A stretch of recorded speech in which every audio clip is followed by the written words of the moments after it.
Hey everyone, it's me Lone, I hope you're doing alright, and it is time to talk about Fallout 76. Being the start of the year, I feel like it's a great opportunity to have a discussion about the state of the game, the year that's gone, and the year that's about to come.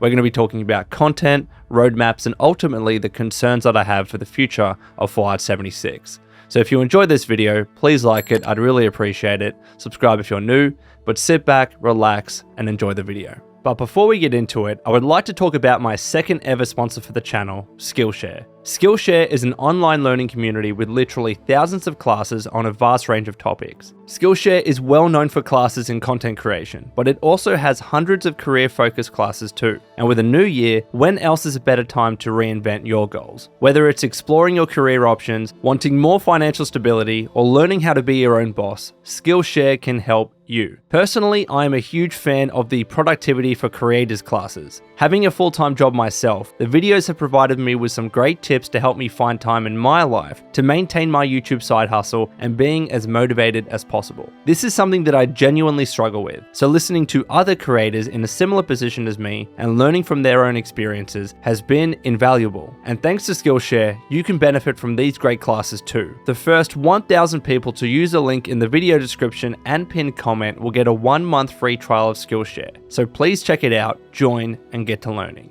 Now, back to the video. Let's start with taking a look at the latter end of 2022, where Fallout 76 saw the release of two major pieces of content, Expeditions: The Pit and Nuka World on Tour.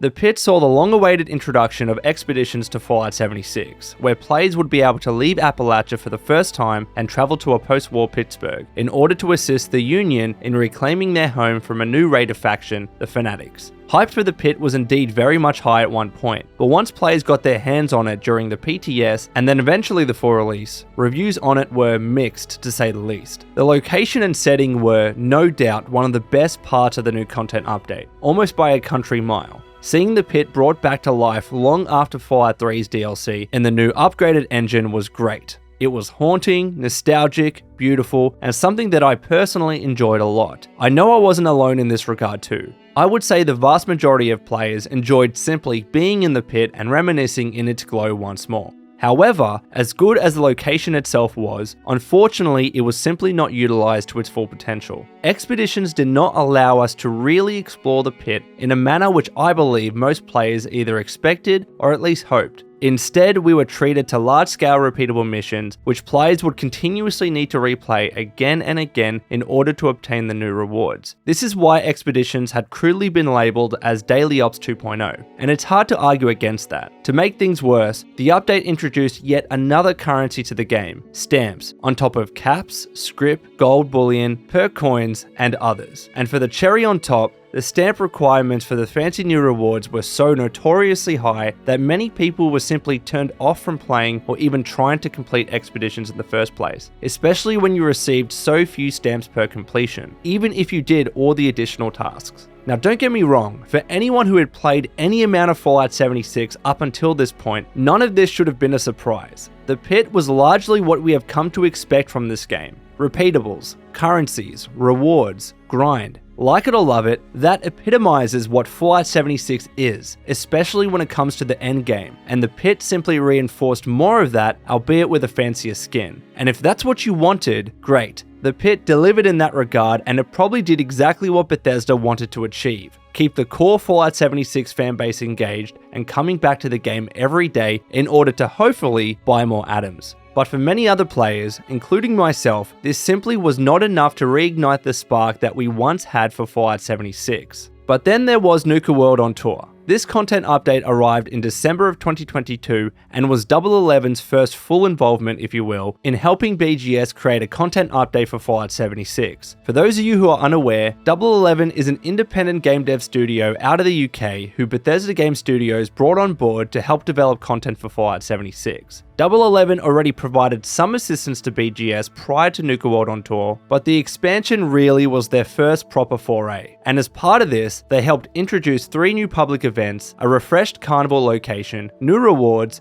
and finally, a new region boss, the Ultrasight Titan. Sentiment for Nuka World on Tour was decent. Now, full disclosure, I actually haven't played Fallout 76 since the Pit, so I haven't experienced any of the new content that Nuka World on Tour introduced. but from what I could at least read, many players found the new events to be enjoyable and rewarding. The new region boss provided a challenge too, and definitely added some diversity to the game when it came to the end bosses. I think I speak for most of us when I say that we were all a little tired of killing the Scorchbeast Queen, Earl Williams, and the Imposter Sheep Squatch over and over and over again. Plus, the new items, plans, rewards, and weapons were a nice addition to these players, and certainly involved less grind to obtain over the pit. Overall, Nuka World on Tour seemed to add a lot of the content that endgame players in particular had long been asking for, which was a big factor as to why the update was seen more favourably over Expeditions The Pit. However, it wasn't all perfect. Some players at least felt that Nuka World on Tour didn't have enough story-driven or NPC content.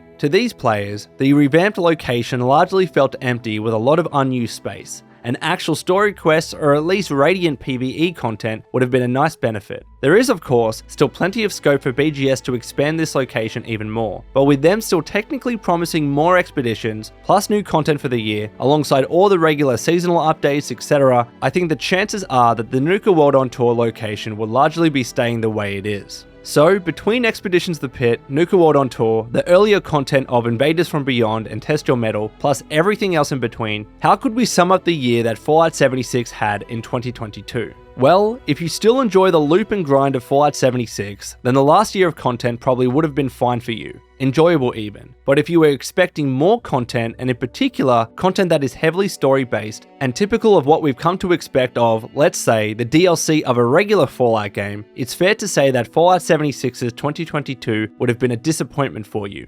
Ultimately, I think it largely depends on where you are in the life cycle of playing Fallout 76. And I think that's the core point that needs to be emphasized here. I mentioned before about how Expeditions The Pit failed to reignite the spark for Fallout 76. What's key is that a lot of us had that spark once before. Yes, Fallout 76 had a rough launch, but putting aside any negative biases you may have about the game, it is only fair to say that the game has come leaps and bounds since then. The game doesn't have a mostly positive rating on Steam for no reason, and this is because many players, including myself, absolutely loved the grind of Fallout 76 for a good few years there. It was very much addicting and enjoyable. I remember staying up late on countless nights playing the game, trying to roll the best legendaries, perfecting my build, hoarding resources, building my camp. I absolutely adored my time with Fallout 76. But like with many things in life, eventually you may become tired of something that remains too stagnant. And ultimately, I think that is exactly what has happened with Fallout 76. A lot of players have simply had their fill of the game, and none of the new content has been enough to change that. Now, has the player count of Fallout 76 dropped drastically as a result?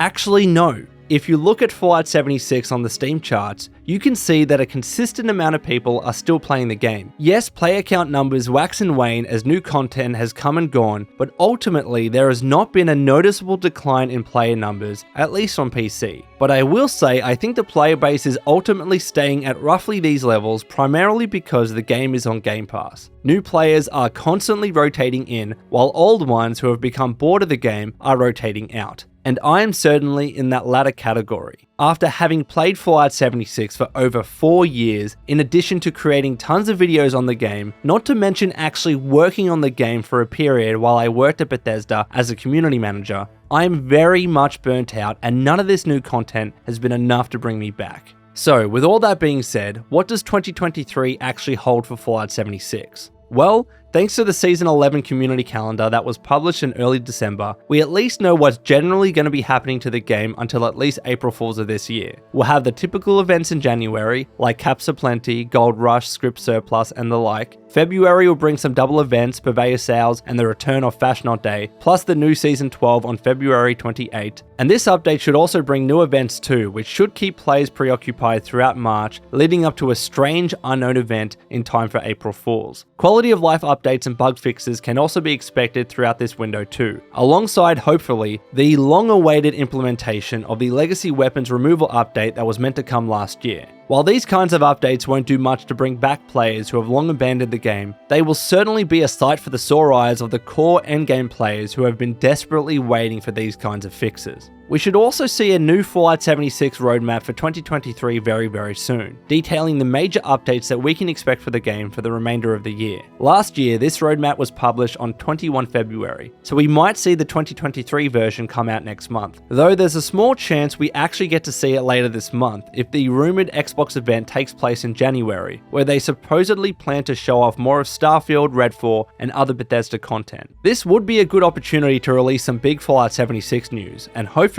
with Double Eleven's continued involvement in the game, we could see something decent. Personally, I think long are the days where we see heavily story-based content like Wastelanders, Steel Rain, and Steel Dawn. Another expedition in a new location and more content like Nuka World on Tour with new events, region bosses, and the like is more likely on the cards for the game, both for this year and beyond. And as far as we know, BGS still have a 4-year plan for the game, so there is some hope.